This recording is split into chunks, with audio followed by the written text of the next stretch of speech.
Ashley. Thank you so much for being here today. Hi, Diana. Yeah, thank you so much for having me. I'm really excited to do this.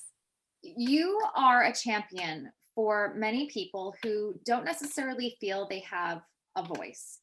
And your line of work helps those that might have faced some adversity in the workplace, in their lives, be able to fight for their constitutional rights. You are a disability attorney. What exactly is that for those that might not know? Yeah, so that's a great question because there are a lot of different types of law that affect people with disabilities. And so when I went into my career now, I knew that I wanted to serve kind of the lifetime legal needs of the disability community. And a lot of that came from my perspective living with disabilities myself. Mhm. And so currently, what I focus a lot on as a disability civil rights attorney is making sure that my clients aren't being discriminated against or holding people accountable for discrimination in schools, workplaces, courts, and in the community.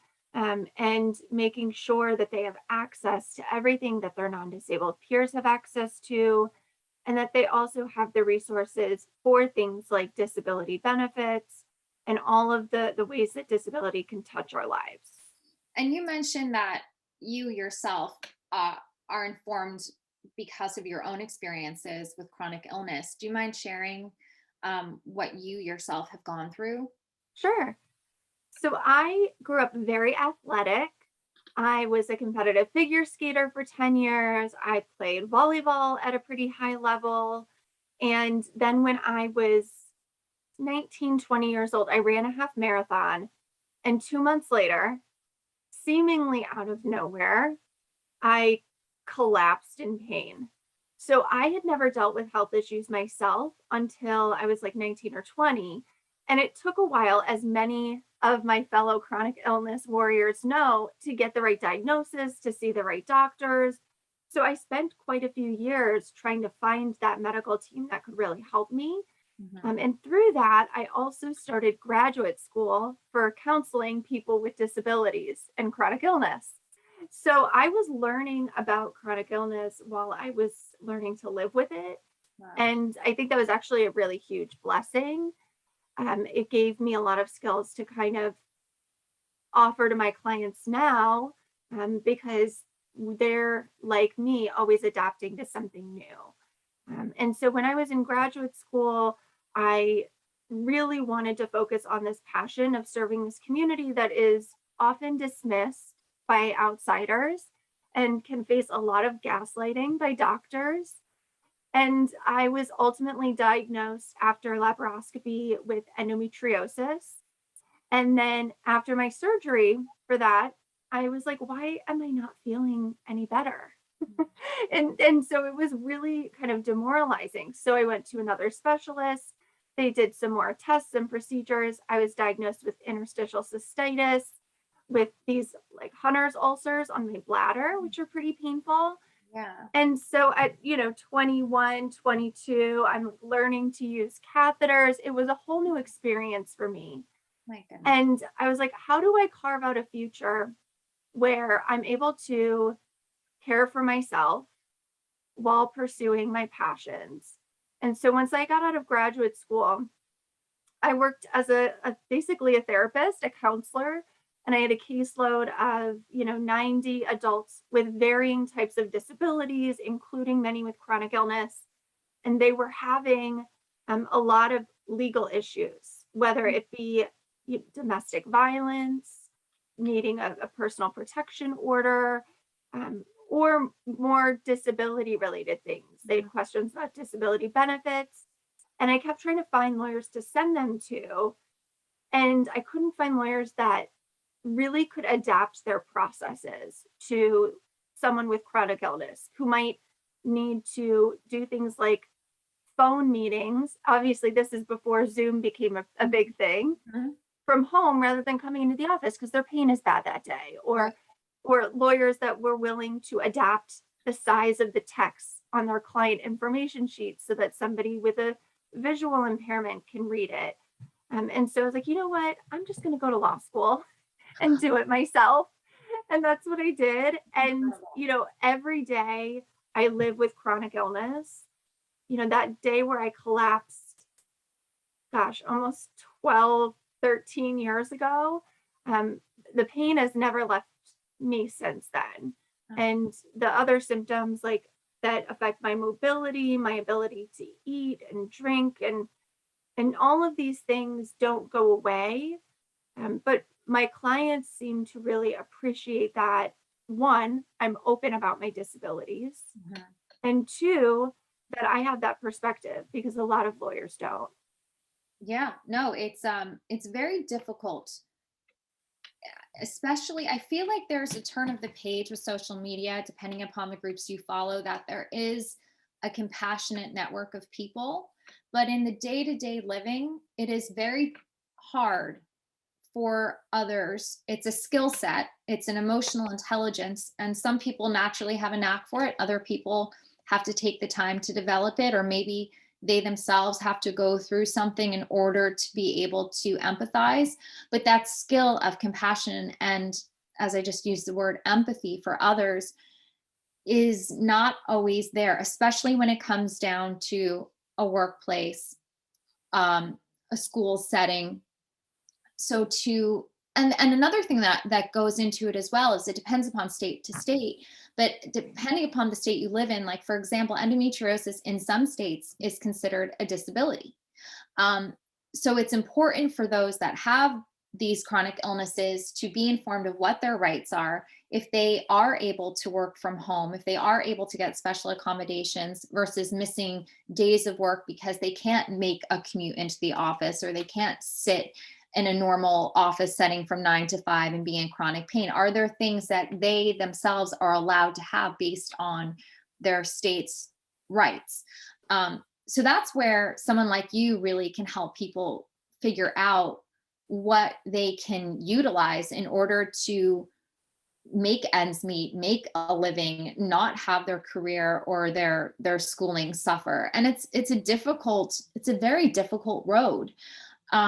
You're already compounded with pain, and Mhm. things that should be considered quote unquote simple tasks are not so simple when you're living with any, we're talking broad range of disabilities here, but when you're living with a chronic illness, it becomes, an unbearable reality to have all of this weight and responsibility on your shoulders, and then deal with people who might not understand, especially if it's a boss or a teacher or a school board.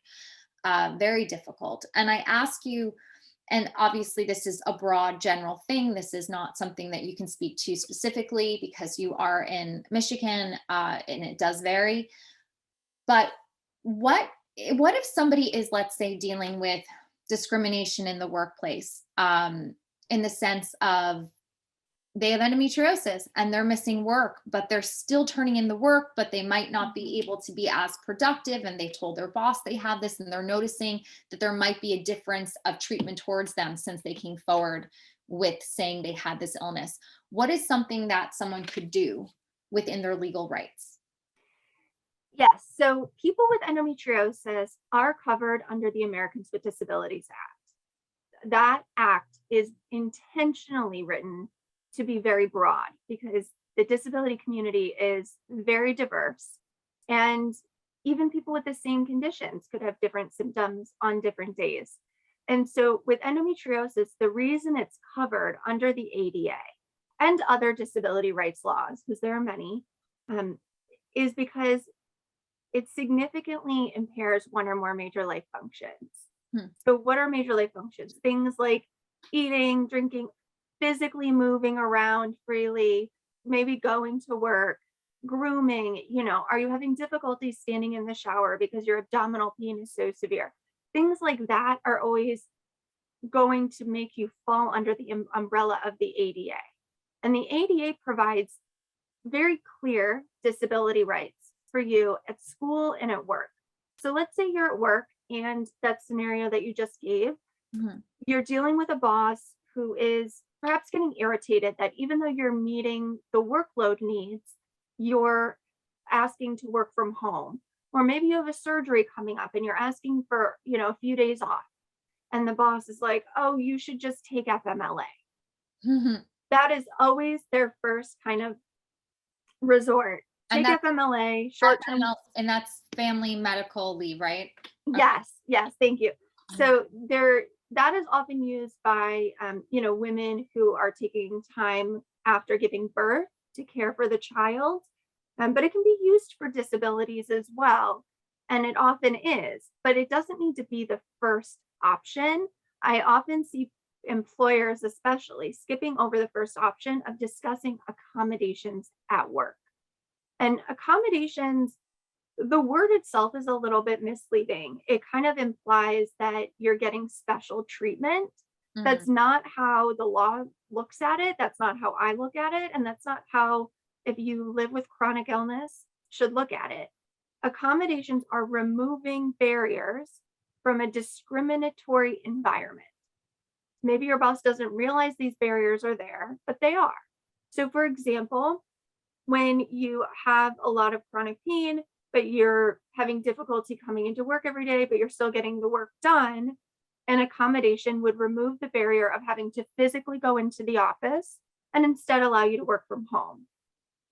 When we're assessing accommodations for the workplace, the key word is that they have to be reasonable.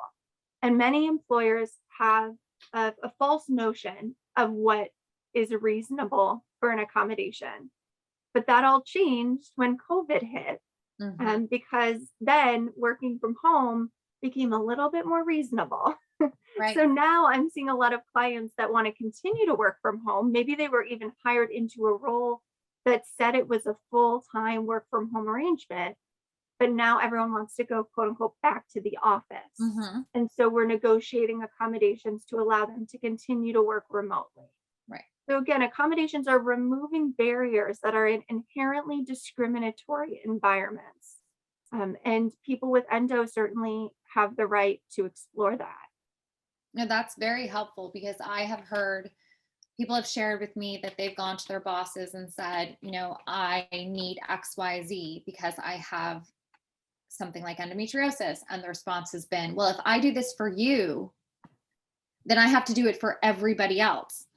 Well, I mean, your response to that as a lawyer is, well, not everybody else has a medically documented actual disability, right? Exactly. I hear that all the time. And it is so frustrating every time they say it, because one, they should know better. But two, it's not setting a precedent for anyone else unless that person also has the exact same symptoms of their disability and the exact same essential functions of the job. So when we're talking about assessing for accommodations, that should be done on an individualized case by case basis, looking at the reasonableness from the symptom perspective and the essential functions of the person's job. Right. And it's also something that, in theory, could and should be kept confidential unless it's up to the employee to share. So, Hmm. in theory, other employees probably won't even know about it. And if they notice and they ask the boss why this is happening, a good leader should be able to redirect the conversation. That's interesting you said that because, as you know, especially in workplace environments, whether they are remote or are in person, the water cooler gossip, so to speak, still exists. And that can put a stigma on someone unnecessarily. And also, there are things like HIPAA that do protect people that Mhm. if they have to disclose something to their supervisor or to human resources, it should not be shared amongst the general staff. Right. Another thing that I have heard as well has been, and you talked about the Family Medical Leave Act, is also use all your sick days and your vacation days first. And the response to that is being sick is no vacation. And, Right. but that is the first response usually is just use everything and then go on disability. Right. And that is something that I think is really rooted in a lack of understanding at these companies. And I see it with really small businesses, but also these really huge corporations that have well versed human resource departments that should know better. Because when you're giving those vacation days, that's a form of compensation for the person doing their job. Mhm. So to make them use vacation days when there could be ways to accommodate them in the workplace, that could be considered discrimination. And so it's important that you, if you're the employee, you're addressing it kind of as soon as you can. And keep in mind when you tell your employer that I have endometriosis or other chronic illnesses, because like me with endo, IC, and lupus, many people have more than one, Yes. or any other disability as well. You want to make sure that you go into that conversation prepared to protect yourself. And that might include not feeling compelled to overshare. You don't have to give too many details. Very often we are apologetic to others about living with our disabilities True. when we don't have to be. And Mhm. that's something that I've learned over time personally, but also professionally. Don't feel like you have to give the nitty-gritty details to your direct supervisor. But you also want to make sure that you're documenting each step of the way if you are requesting accommodations. For example, if you have a face-to-face talk with your boss about your disability and need for accommodations, maybe we discussed flex scheduling as a potential option. Follow up with an email to your boss saying, I enjoyed our conversation today. I'm looking forward to talking more about flex scheduling, just to protect yourself, because then later on, if you are not given the accommodation or you're retaliated against or people are treating you differently, you can have that documentation and go to somebody like myself who can more easily enforce it under the law. Okay. Yeah. And I think that's the other thing that gets hard, because if you already feel very vulnerable physically, emotionally, mentally, and then you're worried financially as well, um, lawyering up could seem like an aggressive move. And Yeah, unless you've been demoted or the discrimination, even if the discrimination is incredibly clear, you always have to think of the fallout afterwards. Is this going to be, are you looking to, what are you looking to get out of this? Because sometimes, even if they do accommodate you, you're still a marked person after right. that, once a lawyer gets involved. I mean, it is a horrible circumstance to be in. Absolutely. And I think it depends greatly on the lawyer that you get involved. In cases where I'm brought in the beginning, where the employee says, they reach out to me and say, I am, like, for example, when COVID was at its height, I represented a teacher who had an autoimmune disease and wanted to have a clear shield at her desk so Okay. that kids couldn't come right up to her. And she said, I just don't know how to navigate this. My workplace doesn't really know how to handle it. Can you come in and just facilitate the conversation? The good thing about my background is I also have a background in disability counseling and Yeah. assessment. So I can kind of delicately approach it from that perspective first.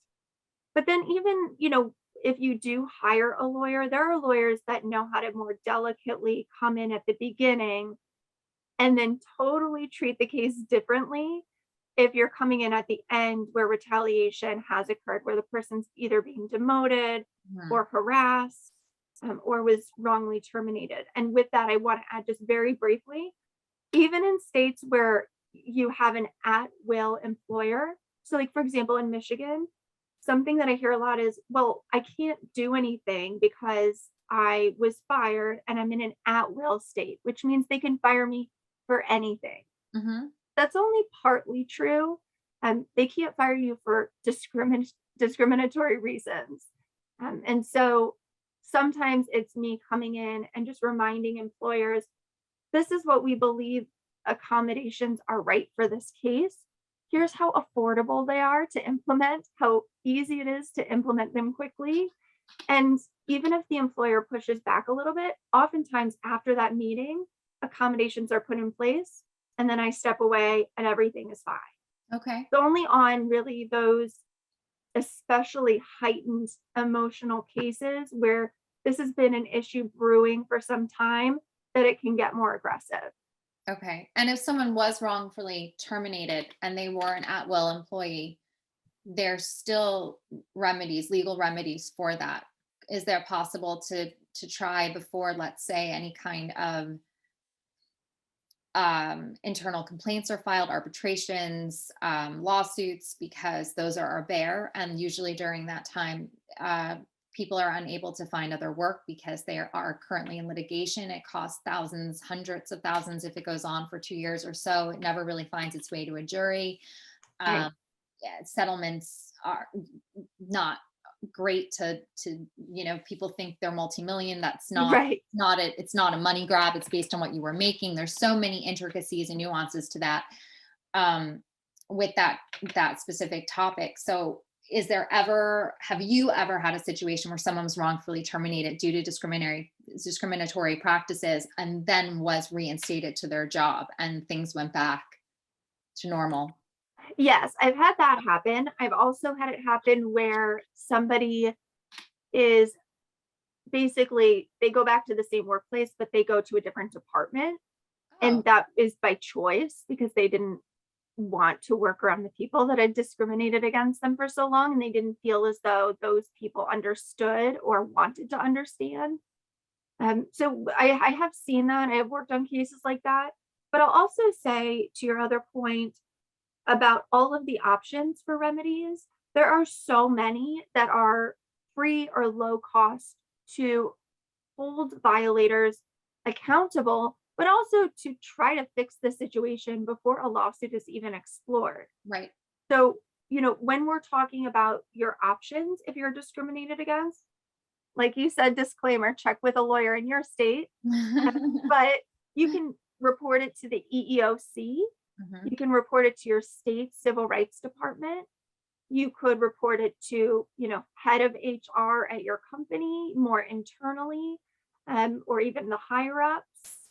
And so those things are quicker, affordable options that can be effective. And when you report something to the EEOC or your state civil rights department, that can trigger things like mediation that are more successful at that stage for keeping somebody at a job they want to stay at. Now, if you want to go because it's been so miserable, then you're going to do all of those things as well as pursuing a lawsuit, probably. Mhm.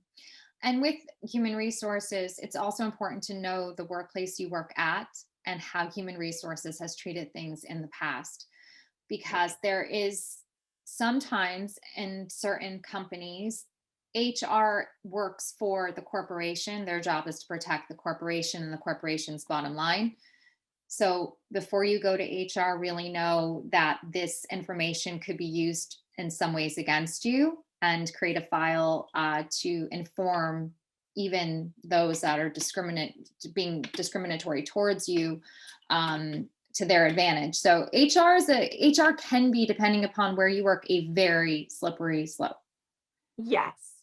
And that's why I always recommend you go into these conversations as prepared as possible. Mhm. Sometimes, like when our flaring symptoms just pop up out of nowhere, you might not have a choice. I mean, if your boss walks into the bathroom and you're in there throwing up, they're going to say, "What's wrong?" Mhm. And so sometimes these conversations do kind of pop up without you expecting them to. True. Yeah. But very often, you can at least prepare yourself in some capacity to disclose your disability when you feel comfortable, how you feel comfortable.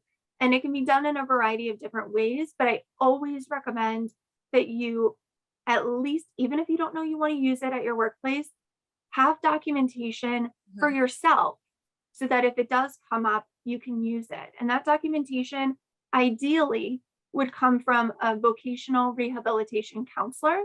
And that's what my master's degree is in. These are people that are specifically trained to counsel and assess disabilities in the workplace and in like independent living. So in the workplace, they are going to target things like the physical environment, the essential functions of your job, and assistive technology and aids that you can use in the workplace to allow you to do your job maybe in a way that doesn't exacerbate your pain or protects your energy because you don't want to be overly fatigued. Right. So, getting documentation from a vocational rehabilitation counselor is huge. And that kind of allows you to give that to HR in a manner that is more protective of you as well. And every state has a free vocational rehabilitation counseling agency. Oh, that's really great to know. I mean, so many of the things that you've talked about are incredibly helpful, and they show people that might be struggling in their workplace or at school that there are other options, that they don't have to just sit back and take it or go on Google searches and try to find another job, that there is a way that they deal with this. I mean, I would love to have you come back and discuss this even more in depth, and even break down some other ways that people can address issues if it ever does become, to a fever pitch kind of situation. Yeah, But I would love that. you're just phenomenal, and it Oh, definitely seems like this was your calling in life to help others, and just incredible work. thank you. Thank you so much for, inviting me on. And I feel very blessed to be able to do what I do. And I want to add, sometimes it's difficult when you are at a place where your health is not great. And then you see people who are working and you said, well, why can't I do that? Or I want to do that someday. I want to note that it's not always easy.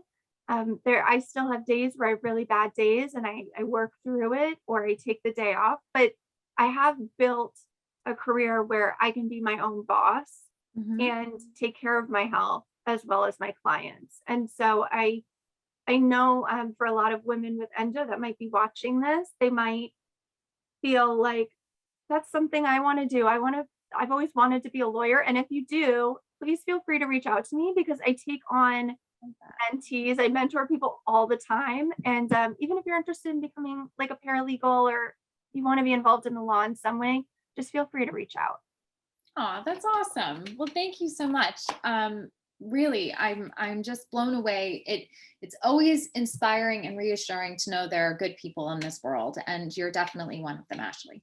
Oh, thank you. I feel the same way about you. And I feel like I'm such a fan of you. So I'm really honored to be talking with you today. Thank you. Same here. So I will see you soon, and thank you for once again taking your time and informing all of us on what our rights are.